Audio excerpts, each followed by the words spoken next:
बंदी छोड़ सतगुरु रामपाल जी परमेश्वर जी की जय हो। परमपिता परमात्मा सारी सृष्टि के रचनहार, कुल मालिक, असंख्य ब्रह्मांडों के स्वामी, जगत गुरु, तीनों लोकों में प्रवेश करके सबका भरण पोषण करने वाले राजाधिराज, आत्माधार, नाथों के नाथ, देवों के देव महादेव, सर्वेश्वर महेश्वर मृत्युंजय, अजरो अमर, आदि अनादि सनातनी प्रभु, जगत पिता जगदीश्वर, श्री श्री 1008 की उपाधि के वास्तविक अधिकारी, अकाल मूर्ति, शब्द स्वरूपी राम, वासुदेव, सर्वगतम ब्रह्म, परम पूज्य, प्रथम पूज्य, परम संत, परम पुरुष, परम धनी, परम दयालु, सत्य कबीर, हक्का कबीर, अल्लाहु अकबर, अल्लाह ताला, जगत के तारणहार, जगत के मुक्तिदाता, जगत के जगन्नाथ, सबसे बड़े लीलाधर, करुणा निधि, दया निधि, दया के सागर, सभी के पिता, सभी के जनक, संत शिरोमणि सतगुरु रामपाल जी भगवान के चरण कमल में लाइव वीडियो देख रहे आप और हम सभी भाई बहनों का अनंत कोटि बारंबार दंडवत प्रणाम। भाई और बहनों, दया है परमपिता परमेश्वर जी की, जिनके शुभ आशीर्वाद से आप और हम सभी भाई बहनों को एक बार फिर से मौका मिला है लाइव आने का। और लाइव हम कोई पब्लिसिटी के लिए नहीं आते हैं, मान बढ़ाई के लिए नहीं आते हैं, ना हम सोशल मीडिया से कोई पैसा कमाते हैं। हमने अपने चैनल मोनेटाइज नहीं करवा रखे हैं। हम केवल आप सभी भाई बहनों को जो अंधकार में डूबे हुए हैं, अज्ञानता का काला चश्मा पहने हुए हैं, उसके बावजूद भी अपने आप को बहुत होशियार समझते हैं, शाना समझते हैं, जबकि मौत सर पे खड़ी है, सिरहाने खड़ी है। कब और किस समय किसके साथ क्या घटना घटित हो जाए, एक सेकंड का किसी को नहीं पता। फिर भी अपने आप में फन्ने खा बनते हैं। कोई सच्ची बात बताता है तो सुनते नहीं, मानते नहीं। तो बार बार जैसा कि परमपिता परमेश्वर सतगुरु रामपाल जी भगवान दास से आप सभी भाई बहनों को, जगत वालों को, भक्तों को ये संदेश दिलवा रहे हैं कि ये जो समय है, ये समय अंत का समय है। दुनिया के अंत का समय नहीं है। दुनिया के अंत का समय तो इस कलयुग की समाप्ति के बाद, कलयुग का कुल समय परमात्मा ने 4,32,000 वर्ष बताया। अभी तो केवल 5,500 वर्ष ही बीते हैं। कलयुग का अंत तो काफ़ी लाखों वर्ष पड़े हैं। लेकिन वर्तमान समय में भी कहा जा रहा है कि कलयुग का अंत आ गया, ये अंत का समय है, अंत का समय है। तो हमने इन चीज़ों को समझना पड़ेगा कि ये अंत का समय है कैसे। ये बुराइयों के अंत का समय है, ये अधर्म के अंत का समय है, ये पापी और राक्षस प्रवृत्ति के लोगों के अंत का समय है, ये दुराचार, व्यभिचार, भ्रष्टाचार, इन सब के अंत का समय है। और उन लोगों का भी अंत समय है जो लोग समय रहते अपनी इन घटिया और ओछी हरकतों से बाज नहीं आएंगे और उस परम संत के, सतगुरु रामपाल जी भगवान के आगामी विनाशकारी समय से पहले पहले सत्संग सुनना शुरू नहीं करेंगे। उनका भी अंत का समय है। आपने हर किसी को कहते हुए सुना होगा कि कल की भगवान प्रकट हो चुके हैं, कल की भगवान गुप्त रूप से अपना कार्य कर रहे हैं। बिल्कुल सत्य है, लेकिन हमने समझना होगा वो कल की कौन है। एक कल की त्रिलोकीनाथ विष्णु का अवतार होगा जो कलयुग के अंत में आएगा, लाखों वर्ष बाद में आएगा। दूसरा कल की, जिसको कहते हैं कलयुग का अवतार, कलयुग में अवतार, यानी पूर्ण परमेश्वर सारी सृष्टि के रचनहार का कलयुग के इस समय पे धरती पर आगमन, वो कल्कि कौन है, जिस कल्कि की तलाश सभी लोग अपने अपने स्तर पे कर रहे हैं। बहुत सारे लोग कहते हैं मैं कल्कि हूँ, मैं कल्कि हूँ। कई लोग वैसे आइडिया लगाते हैं भविष्य पुराण के अनुसार, भविष्य मालिका के अनुसार, कल्कि वहाँ आ चुका है, कल्कि वहाँ अपना काम कर रहा है। सबके आइडिया फेल हैं, सबकी सोच फेल है। वो असली कल्कि भगवान जो आने वाले समय में पूरी दुनिया को पलट के रख देगा, जिसमें इतनी सामर्थ्य है कि वो प्राकृतिक परिवर्तन भी कर सकता है। वो चाहे तो सूरज को पूर्व से पश्चिम में उदय कर सकता है, कुछ भी कर सकता है वो परमात्मा। वो कल्कि भगवान आज धरती पर 8 सितंबर 1951 से हरियाणा में परम पूज्य सतगुरु रामपाल जी के स्वरूप में अपने वास्तविक सतलोकीय रूप में प्रकट है, विद्यमान है। इतनी आसानी से लोगों के गले ये बात नहीं उतरेगी। किन लोगों के? जो लोग संत रामपाल जी के यथार्थ आध्यात्मिक तत्व ज्ञान से अपरिचित हैं। लेकिन वर्तमान में चारों दिशाओं से जो आवाजें गूंज रही हैं कि अंत का समय निकट है, कल्कि भगवान आ चुका है, वो कहाँ है, कल्कि भगवान ही दुनिया को बचा सकता है। आपकी छोटी सी जानकारी के लिए बता देता हूँ, क्योंकि मेरी बात तो आप लोग यकीन नहीं करोगे, नहीं मानोगे। घर का जोगी जोगना, बाहर का जोगी सिद्ध होता है। तो एक ज्योतिषाचार्य हैं, ये तो खाली एकमात्र एक हैं, इनके जैसे लाखों लोग हैं जो सोशल मीडिया पर दिन रात कहते रहते हैं कि कल्कि आ चुका है और दुनिया का विनाशकारी समय बहुत जल्दी आने वाला है। दुनिया बारूद के ढेर पर बैठी है, हर कोई ये बात कहता हुआ आपको नजर आएगा। तो इसी कड़ी में एक ज्योतिषाचार्य हैं मनोज कुमार जी, यूट्यूब पे काफ़ी फेमस हैं, और इन्होंने भी कल्कि को लेके ये बात कही है। दुनिया को इन्होंने सतर्क किया है। आप लोग अगर समझदार होंगे तो इनका इशारा समझ जाएंगे कि 2027 से पहले पहले दुनिया में क्या तांडव मचने वाला है, क्या होने वाला है, किस कदर प्राकृतिक आपदाएं, महामारियां, तरह तरह के वायरस, यानी दुनिया घुटनों के बल आ जाएगी, घुटनों के बल। जैसे कोरोना आया था, कोरोना तो मात्र एक छोटा सा सूक्ष्म सा रूप है उस विनाशकारी समय का। भूचाल तो अब आएगा। एक बार सुन लीजिए ताकि आपको थोड़ा यकीन हो। लेकिन बात आती है कि क्या कल्कि अवतार प्रकट होंगे तो कब होंगे, हमारे सामने कब आएंगे? तो ग्रहों की स्थिति के आधार पर मैं आपको एक बात जरूर बता देता हूं कि 2027 तक या 2027 के बाद में, अगर हम ब्रॉड वे में सोचे तो 2027 के बाद की ही बात करते हैं कि 2027 के बाद में इस दुनिया को इस बात का पता तो चल चुका होगा कि आखिर वो अवतारी पुरुष है कौन। क्योंकि 2027 तक इस संसार को इस महाविनाश से जो नुकसान होना होगा वो हो चुका होगा।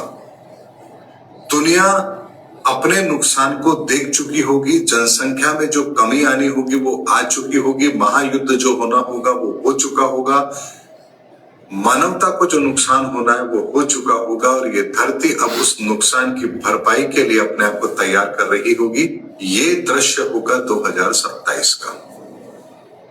और उस समय पर जो भी इस दुनिया को राह दिखाएगा, मेरे ज्योतिषीय आकलन से और शास्त्र ग्रंथों में वर्णित उन रहस्यों को यदि हम समझना चाहें तो 2027 के बाद में जो इस दुनिया को राह दिखाएगा वही कल्कि अवतार है। क्योंकि उसके पश्चात ये दुनिया एक नई विचारधारा को फॉलो करेगी। वो विचारधारा कैसी होगी, उसके बाद दुनिया कैसे चलेगी, लोकतंत्र होगा या कुछ और होगा, ये समय बताएगा।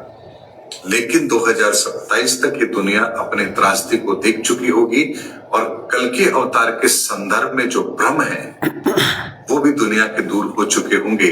और 2027 के बाद दुनिया ये समझ चुकी होगी कि वर्तमान में कल्कि अवतार कौन है, और उन्होंने इस संसार को आगे बढ़ाने के लिए, मानवता की रक्षा के लिए जो करना है वो क्या करने वाले हैं, किस तरह से करने वाले हैं, ताकि संसार का आने वाला समय सही रहे, मानवता सुरक्षित रहे और ये दुनिया प्रगति के रास्ते पर चलती रहे।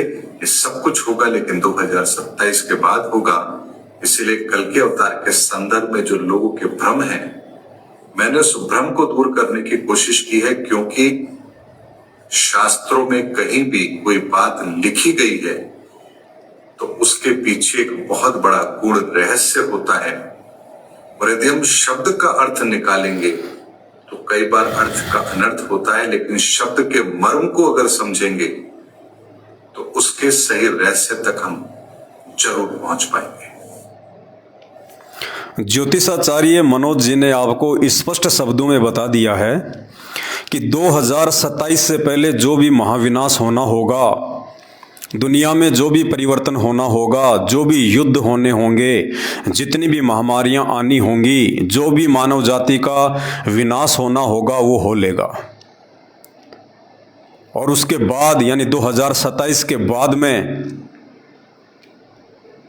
जो व्यक्ति, जो महापुरुष, जो संत इस दुनिया को नई राह दिखाएगा, इस दुनिया को एक नए मार्ग पर लेके जाएगा, वही कल की भगवान होगा, वही कल की अवतार होगा। और निसंदेह वो कल की भगवान, वो कल की अवतार वर्तमान में परम पूज्य सतगुरु रामपाल जी हैं। आपको समय से पहले जानकारी दी जा रही है। मुझे पता है 90% लोगों के गले ये बात नहीं उतरेगी, लेकिन ये परम सत्य है।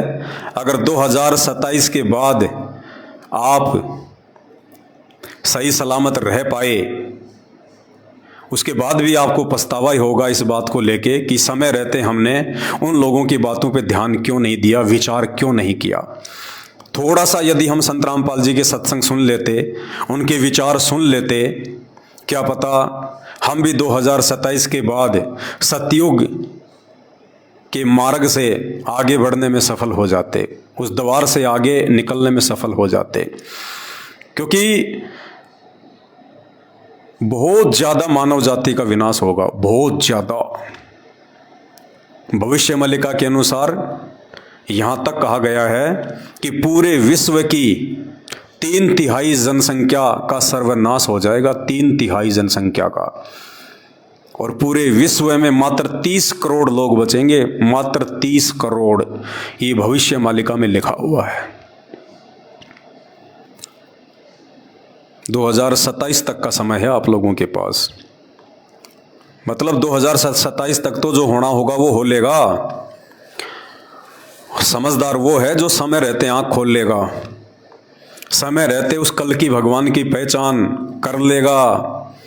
अरे ठोकर लगने के बाद तो जानवर भी संभल जाता है, ठोकर लगने के बाद तो एक जानवर भी संभल जाता है। इंसान वो है जो दूसरों की ठोकर से समझ जाए, जो समय रहते ये बुद्धि, ये दिमाग, ये मानव शरीर जो हमें परमपिता परमेश्वर ने दिया है, इसका सही से इस्तेमाल करके, क्योंकि ये सोचने और विचारने की जो शक्ति है ये केवल इंसान के पास है, मनुष्य के पास है। मैं कह रहा हूँ, आप सुन रहे हो। और यही बातें यदि हम एक जानवर को कहें, कुत्ते को कहें कि भैया भक्ति कर ले, भगवान आए हुए हैं, कल की भगवान संत रामपाल जी हैं, तो वो नहीं समझ पाएगा, क्योंकि उसके पास वो शरीर नहीं है, वो बॉडी नहीं है जो शरीर परमात्मा ने हम मनुष्यों को दिया है, जो बुद्धि हम मनुष्यों को दी है।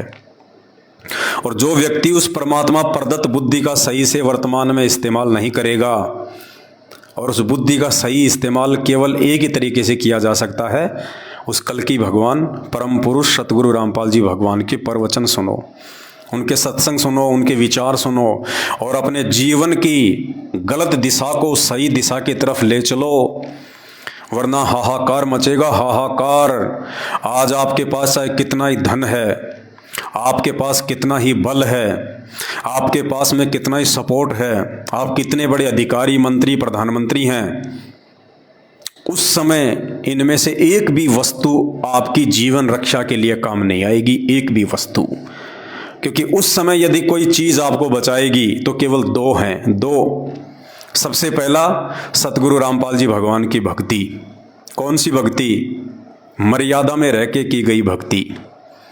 और दूसरा, यदि आपके पिछले जन्म जन्मांतरों के अच्छे भक्ति संस्कार आपके पास में शेष हैं तो आप अपने उन खुद के संस्कारों के आधार से बच सकते हो 2027 से पहले। अन्यथा तीसरा धरती पे कोई तरीका नहीं है कि आपकी रक्षा हो सके। आप कितना ही अपने गुरुओं को याद कर लेना, जिन संत महात्मा मंडलेश्वरों की आज आप शरण में हो, कितनी आप उनकी महिमा कर लेना, वो खुद ही अपने आप को नहीं बचा पाएंगे। और आम प्राणियों से ज्यादा दोषी उस परमात्मा के, इस प्रकृति के ये नकली संत महात्मा हैं, ये मंडलेश्वर हैं, ये शंकराचार्य हैं, जो खुद भी भ्रमित, और इन्होंने लाखों लोगों को भ्रमित करके अपने सिर पे इतना ज्यादा वजन रख लिया। सबका गिन गिन के हिसाब लेगी प्रकृति, चुन चुन के। तो समझदार वही है जो समय रहते संत रामपाल जी के प्रवचन सुनना शुरू कर देगा। और मेरे जो खुद के भगत भाई बहन हैं जो संत रामपाल जी की शरण में हैं, संत रामपाल जी की शरण का मतलब ये नहीं है कि आपने संत रामपाल जी से नाम दीक्षा ले ली और आप उनके भगत बन गए। नहीं, परमात्मा कहते हैं ताते सतगुरु शरणा लीजे, कपट भाव जिन दूर करीजे। सतगुरु रामपाल जी भगवान उस भगत को, उस आत्मा को अपनी शरण में लेता है, यानी नाम दीक्षा के बाद भी परमात्मा उसी आत्मा को आशीर्वाद देता है, उसी आत्मा और भगत के साथ रहता है। ताते सतगुरु शरणा लीजिए, कपट भाव जिन दूर करीजिए। जो सारे कपट यानी गुरु के साथ में छलबल, गुरु के साथ में धोखा, और गुरु के साथ में धोखा क्या होता है? गुरु की कोई संपत्ति तो होती नहीं है, गुरु तो निस्वार्थी होते हैं, परमार्थी होते हैं, संपत्ति का संग्रह संचन करना उनका काम नहीं होता है। तो गुरु के साथ में छल कपट का मतलब ये नहीं है कि आप गुरु जी की संपत्ति लेके भाग गए, आप उनका पैसा लेके भाग गए। नहीं, गुरु से छल कपट का मतलब है आप अपने गुरु के वचन पे नहीं चल रहे हैं। आपके गुरु ने आपको भक्ति का विधान जो सत्संग है, उन सत्संगों के माध्यम से जिस प्रकार से मार्गदर्शित किया है कि आपने कैसे चलना है, कैसे रहना है, गुरु का क्या वचन है, क्या नियम है, क्या मर्यादा है, कौन से अच्छे कर्म हैं, कौन से बुरे कर्म हैं। जो व्यक्ति इन वचनों से हटकर किसी और के कहने से चलता है या मनमुखी होकर चलता है, जो मर्यादा तोड़कर चलता है, वो व्यक्ति गुरु की शरण से नाम दीक्षा लेने के बावजूद भी दूर होता है। और समय आने पर उस व्यक्ति के साथ वही बनेगी जो उसके संस्कार में लिखा होगा। अगर अकाल मृत्यु तो अकाल मृत्यु, गुरु भी किसी प्रकार का कोई बचाव नहीं करेगा। तो मैं अपने साथ संगति से जुड़े हुए भाई बहनों से विशेष प्रार्थना करूंगा, भाई और बहनों, एक चीज तो परम सत्य है, इस 8 अरब की जनसंख्या में से, इस पूरे विश्व की 8 अरब की जनसंख्या में यदि कोई खुश नसीब है, यदि कोई परम सौभाग्यशाली भाई बहन है इस धरती पर, तो केवल वो हैं जो साध संगति से जुड़े हुए हैं। साध संगति से जुड़कर जो पूर्ण मर्यादाओं में हैं, जो अपने गुरु के अतिरिक्त अन्य किसी को भगवान नहीं मानते हैं, उनके ऊपर उस पूर्ण परमात्मा कल की भगवान जगन्नाथ की विशेष मेहर है। बाकी लोग भी लाखों की संख्या में संत रामपाल जी की शरण में हैं।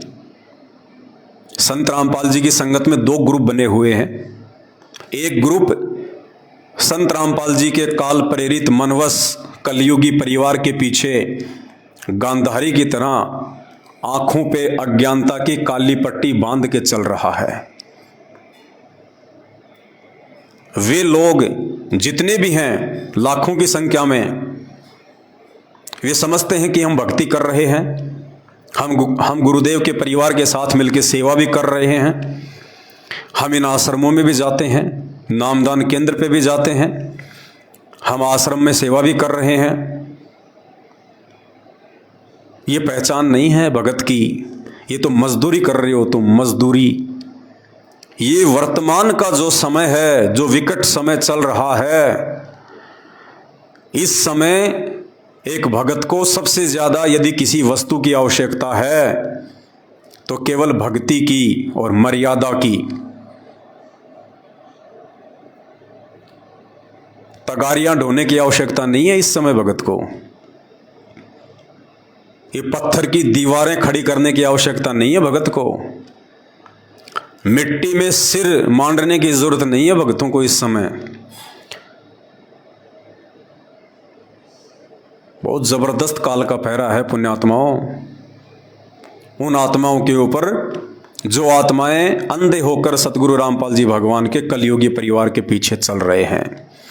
और आप देख भी रहे हो, आए दिन अकाल मौत संत रामपाल जी के उन अज्ञानी और मंदबुद्धि भक्तों की, जो उनके काल प्रेरित परिवार के पीछे अंधे होके चल रहे हैं, आए दिन उनकी मौत होती है, मौत। वो कहते हैं हमने तो सारनाम ले रखा है, सतनाम ले रखा है, हम तो आश्रमों में भी जाते हैं, नामदान केंद्र पे भी जाते हैं, ज्योति और पाठ भी करवाते हैं।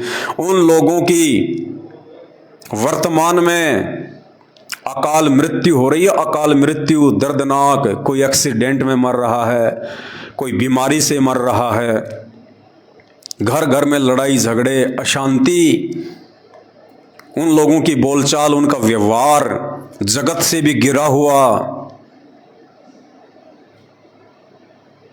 ये विशेष दया परमात्मा ने केवल साध संगत पे बख्श रखी है। हम सीधे सीधे शब्दों में ये कह सकते हैं कि धरती पे यदि वर्तमान में संत रामपाल जी के कोई सच्चे सेवक हैं, कोई सच्चे भगत हैं, तो केवल साध संगत से जुड़े हुए वो भाई बहन हैं जो साध संगति से जुड़ने के बाद पूर्णतया मर्यादा में हैं। गंदी नजर वाले, ओछी हरकतों वाले, मजाक करने वाले, सतगुरु का वचन तोड़ने वाले,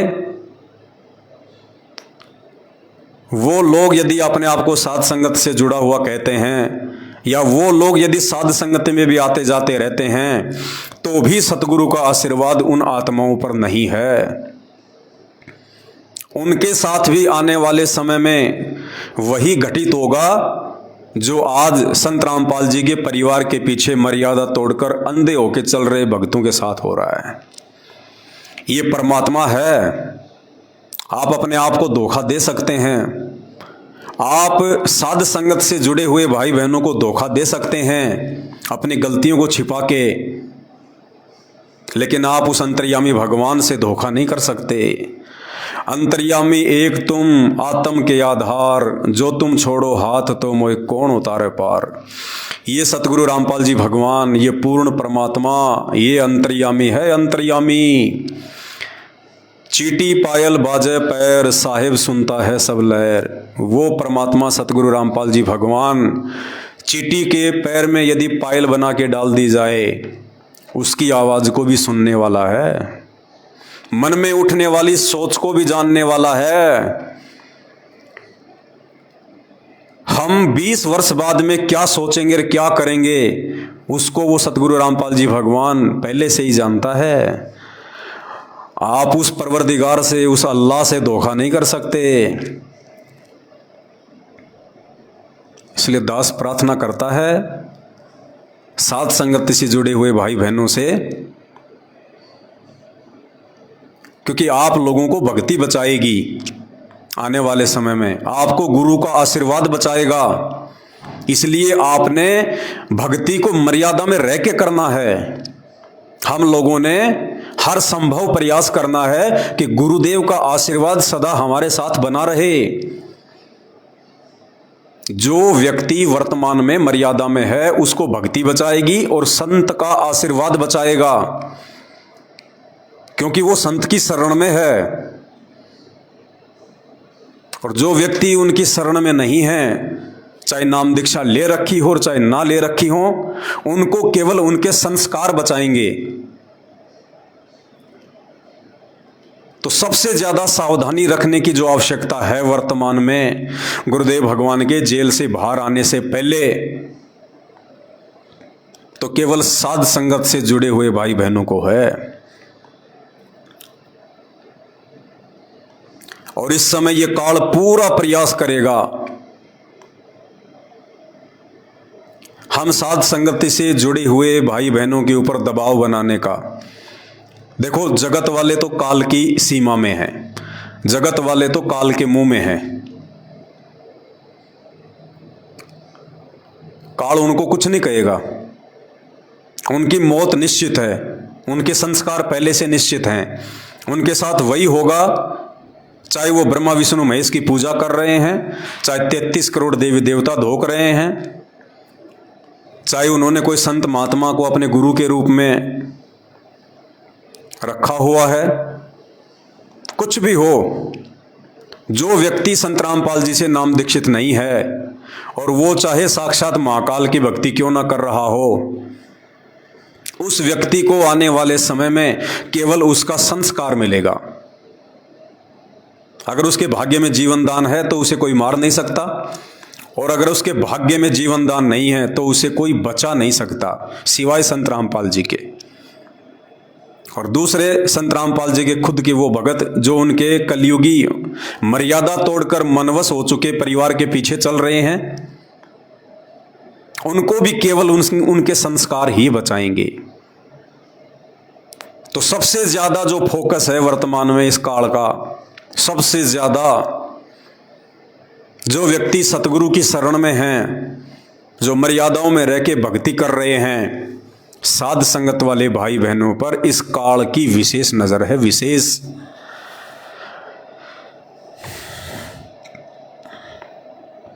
और इस काल से कहीं ज्यादा मेहर भरी नजर, आशीर्वाद भरी नजर सतगुरु रामपाल जी भगवान की है।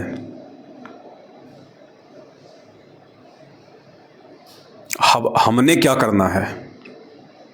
हमने कुछ चीजों को समझना है ताकि हम लोग विचलित ना हों।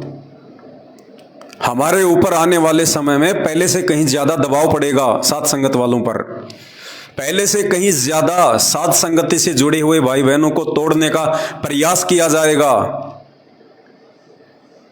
हमें डगमग करने का प्रयास किया जाएगा, डराने और धमकाने का प्रयास किया जाएगा, हमारे मन में सतगुरु और भक्ति के प्रति शंका और विक्षेप पैदा करने का प्रयास किया जाएगा।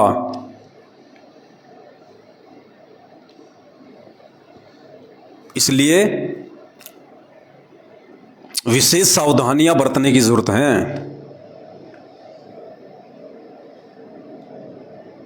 देखिए, जब हम मर्यादा में होते हैं ना, सतगुरु की पूर्ण मर्यादा में होते हैं, जो मार्ग हमें सतगुरु रामपाल जी भगवान ने दर्शाया है, बताया है,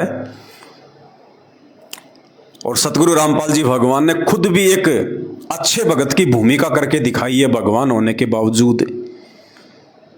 तो जब हम सतगुरु रामपाल जी भगवान के भगत वाली भूमिका के अनुसार चलने का प्रयास करेंगे, मर्यादा में रह के एक अच्छे और नेक भगत बनने का प्रयास करेंगे, सभी नियम निभाने का प्रयास करेंगे, तो हमारा कोई साथी नहीं होगा।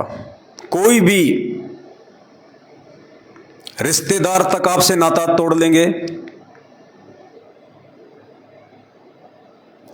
आपके भाई बंधु रिश्तेदार, समाज वाले, आड़ोसी पड़ोसी, जहां आप काम करते हैं, आपके साथी, सब आपसे दूरी बना लेंगे, सब आपको अनदेखा करेंगे। क्यों? क्योंकि हम काल के मतलब के नहीं हैं, हम लोग बकवाद नहीं करते, हम लोग फालतू में गपशप नहीं करते, हम लोग जगत वालों की तरह बेशर्मी और बेहया जो है नहीं करते। हम प्रयास करते हैं अपने गुरुदेव भगवान को प्रसन्न करने का, और जब हम गुरुदेव भगवान को प्रसन्न करने की तरफ आगे बढ़ेंगे तो काल हमसे उतना ही नाराज होगा। तो इस समय ये काल सभी से आपको दूर कर देगा, सबको आपका दुश्मन बना देगा। उस समय आपके अंदर मायूसी छाएगी,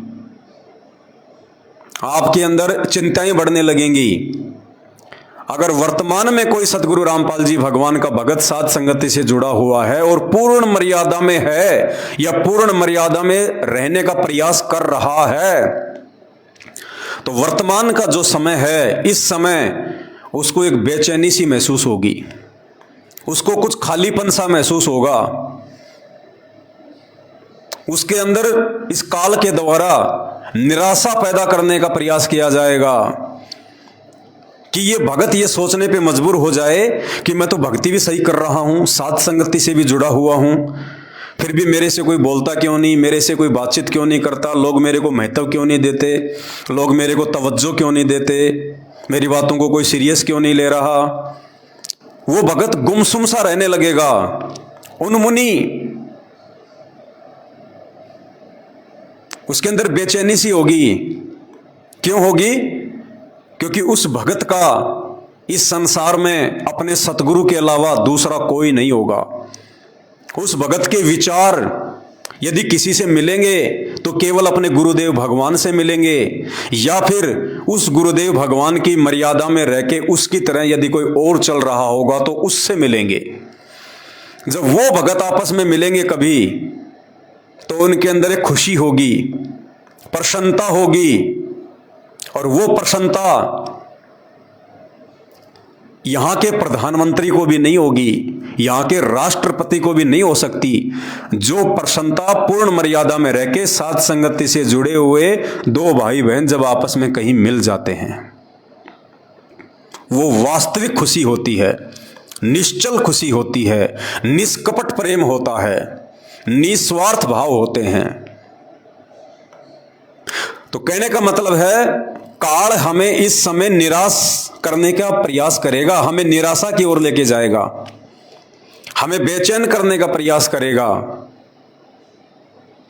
लेकिन हमने इन बातों को ध्यान रखना है कि यदि आपके अंदर इस प्रकार के भाव उत्पन्न हो रहे हैं, आपके अंदर इस प्रकार की क्रियाएं चल रही हैं, निराशा वाली, बेचैनी वाली, गुमसुम वाली, जैसे कुछ खो गया हो, जैसे किसी का कोई मर जाता है, कोई परिचित, कोई खास आदमी, तो उसका किसी दूसरे से बातचीत करने का मन नहीं करता है, किसी के घर जाने का मन नहीं करता है, अच्छा खाने का मन नहीं करता, अच्छा पहनने का मन नहीं करता, हमेशा एक मीठी मीठी टेंशन सी बनी रहती है, एक चिंता सी बनी रहती है। चिंता क्या?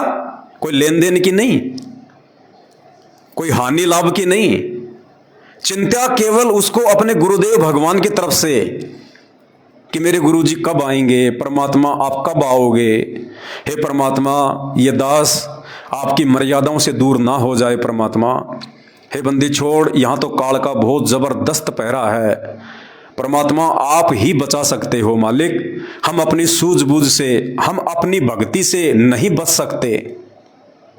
हे गुरुदेव, हम चाहे दिन रात माला क्यों ना कर लें, हम चाहे दिन रात कितना ही मर्यादा में रहने का प्रयास क्यों ना करें, भले हम पूर्ण मर्यादा में हैं, फिर भी गुरुदेव आप ही बचाओगे। यानी उस भगत का वो चिंतन, वो बेचैनी, वो खामोशी, वो निराशा, वो उन्मुनी अपने गुरुदेव को लेके होगी, मर्यादाओं को लेके होगी, भक्ति को लेके होगी। और यही एक सच्चे, अच्छे और नेक भगत की पहचान है। परमात्मा की वो वाणी याद करो, गुरु को कीजिए दंडवत और कोटि कोटि प्रणाम, कीट न जाने भृंग को गुरु कर ले आप समान। ये पहचान है इस समय। यदि आप संत रामपाल जी की पूर्ण मर्यादा में रह के और साध संगति से जुड़ के भक्ति कर रहे हैं, तो कीट न जाने भृंग को गुरु कर ले आप समान। परमात्मा आपको इस काल के जाल से धीरे धीरे बाहर निकाल के अपनी सीमा में प्रवेश करवा रहे हैं। गुरु आपको अपने जैसा बनाने का प्रयास कर रहा है। और एक वाणी और है परमात्मा की,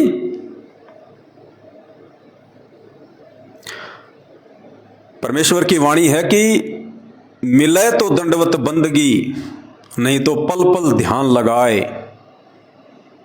मिले तो दंडवत बंदगी, यानी जब हमें अपने गुरुदेव भगवान मिले तो उस समय तुरंत हमने उनको दंडवत प्रणाम करना है। सबसे पहले दंडवत प्रणाम से पहले अपने मुंह से एक शब्द भी नहीं बोलना। मिले तो दंडवत बंदगी, ये आदेश है गुरुदेव का। अगर गुरुदेव कहीं रोड पे खड़े हैं, किसी आश्रम में खड़े हैं, कहीं भी खड़े हैं, और गुरुदेव और आपके बीच में यदि कोई कीचड़ भी है, मिट्टी भी है, गोबर भी पड़ा है, तो परमात्मा कहते हैं भगत ने ये नहीं देखना कि मेरे कपड़े गंदे हो जाएंगे, मैं तो अभी नहा के आया हूं। कहते हैं उस गोबर में, उस कीचड़ में, उस गंदगी में, चाहे लैट्रिन क्यों ना पड़ा हो, तुरंत अपने गुरुदेव भगवान को दंडवत प्रणाम कर देना है। मिले तो दंडवत बंदगी, नहीं तो पल पल ध्यान लगाए। अब ये वो स्थिति पैदा हो रही है आप और हमारे अंदर धीरे धीरे, साथ संगत वाले भाई बहनों में। पल पल ध्यान लगाए। ये बेचैनी, ये निराशा, ये उदासी, ये खालीपन जो आपको हमेशा लगा रहता है, एक चिंता लगी रहती है आपको अपनी मर्यादाओं की, कहते हो पल पल ध्यान लगाने वाली प्रोसीजर है ये। क्योंकि हम कोई जगत में ध्यान नहीं लगाते। सुबह अपना नित्य नियम करते हैं, जो विधि परमात्मा ने बता रखी है, भक्ति बोध हाथ में लेके खड़े होके परमात्मा के आगे। दोपहर को असुर निकंदन रमेणी करते हैं, शाम को संध्या आरती करते हैं, मंत्र जाप करते हैं। दोनों समय सुबह और शाम गुरुदेव भगवान को थोड़ा थोड़ा हलवा प्रसाद बना के भोग लगाते हैं। फिर परमात्मा का कोई सत्संग सुनते हैं, बीच में भाई बहनों से बात हो जाती है, कहीं उनसे मिलना हो जाता है। और बाकी समय यदि हम काम धंधा भी कर रहे हैं, कोई खेत में खेती कर रहा है, कोई मजदूरी कर रहा है, तो भी अपने गुरुदेव भगवान का ही ध्यान होना चाहिए। सांसारिक वस्तुओं में ध्यान नहीं रखना, जगत में ध्यान नहीं रखना, जगत की बकवादों पे ध्यान नहीं रखना कि राजनीति में क्या चल रहा है, उस क्षेत्र में क्या चल रहा है, पड़ोसी क्या कर रहे हैं, रिश्तेदारी में किसकी शादी आ रही है, किसका विवाह आ रहा है। हमारा चिंतन, हमारा मनन, हमारा ध्यान पल पल सतगुरु की भक्ति के प्रति होना चाहिए। मिले तो दंडवत बंदगी, नहीं पल पल ध्यान लगाए। पल पल ध्यान लगाने का मतलब ये नहीं कि 24 घंटे अपने गुरु जी का ध्यान रखो। हम जो सुबह नित्य नियम करते हैं, रमेणी करते हैं, शाम को संध्या आरती करते हैं, ये गुरु जी का ध्यान है। गुरु जी मीन्स, गुरु जी कोई शरीर नहीं है। गुरु जी आप और हमारी तरह कोई बॉडी नहीं है, कोई 5 तत्वों का हाड़ मांस का पुतला नहीं है जो हम उनका ध्यान लगाएंगे। गुरु जी तो शब्द हैं, हम हैं शब्द। क्या कहते हैं गुरुदेव? हम हैं शब्द और शब्द हम माही, हमसे भिन्न और कछु नाही। हम हैं शब्द। गुरुदेव कहते हैं शब्द का मतलब अविनाशी, जिसका कभी विनाश नहीं होता। गुरुदेव कह रहे हैं कि मैं वो अविनाशी परमात्मा हूं। हम हैं शब्द और शब्द हम माही, और जिस शब्द से तुम्हारा आत्म कल्याण होगा, तुम्हारा उद्धार होगा, वो शब्द मेरे अंदर है, वो शब्द मेरे पास है, वो सार शब्द। हम हैं शब्द, शब्द हम माही, हमसे भिन्न और कछु नाही।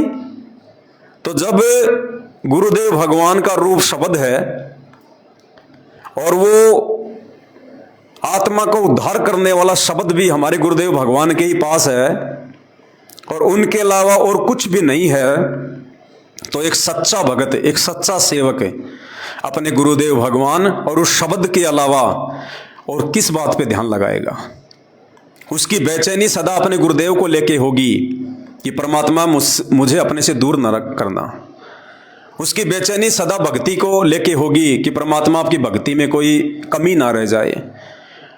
उसकी बेचैनी सदा मर्यादाओं को लेके होगी कि परमात्मा कहीं इस दास से भूल कर भी परमात्मा कोई मर्यादाओं में त्रुटि ना हो जाए। परमात्मा अब की बार यदि रह गए, और कई बार जब यूट्यूब पे देखते हैं भाई और बहनों, इस प्रकार की वीडियो आते हैं,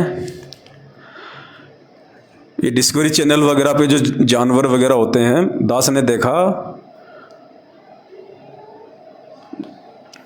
जीवित को जो है वो खा रहे होते हैं, शेर वगैरह ये जीवित को वो चिल्ला रहा होता है, पीछे से उसको पाड़ पाड़ के खा रहे होते हैं।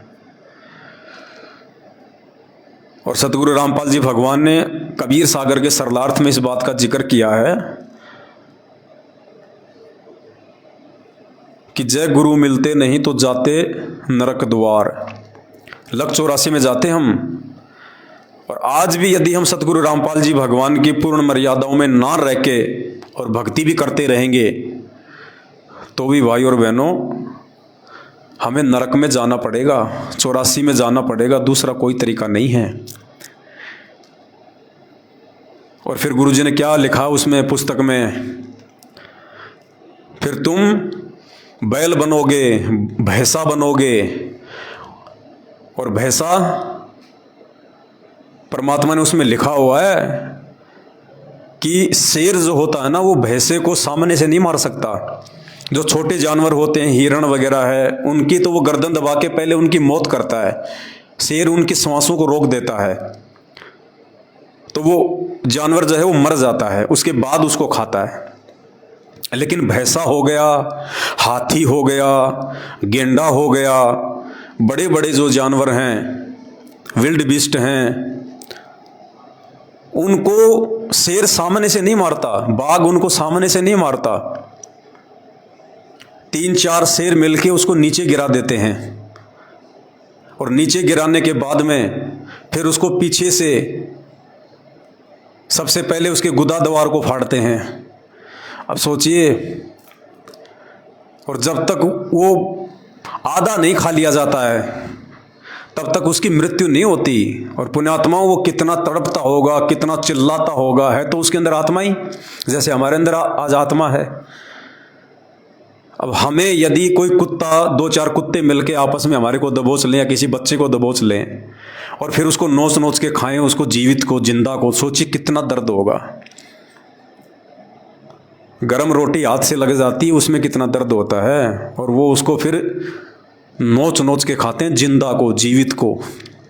तो ये दुख फिर भोगने पड़ेंगे, जगत को तो सीधे सीधे भोगने पड़ेंगे जो लोग संत रामपाल जी की शरण में नहीं हैं। क्योंकि संत रामपाल जी के अलावा तो ब्रह्मा विष्णु महेश भी मोक्ष प्राप्त नहीं कर सकते, इनको भी लक 84 में जाना पड़ेगा। देवी देवताओं को भी लक 84 में जाना पड़ता है। संत रामपाल जी के अलावा, इस कल की भगवान के अलावा तो धरती पे मोक्ष है ही नहीं। और इनकी शरण में आने के बाद में यदि कोई गलती कर देगा, मर्यादा तोड़ेगा, अपने गुरुदेव को नाराज करने वाले कुकर्म करेगा, कार्य करेगा, उनका वचन तोड़ेगा, वो भगत भी लक 84 में जाने से नहीं बचेगा। सतलोक में हमने क्या किया था?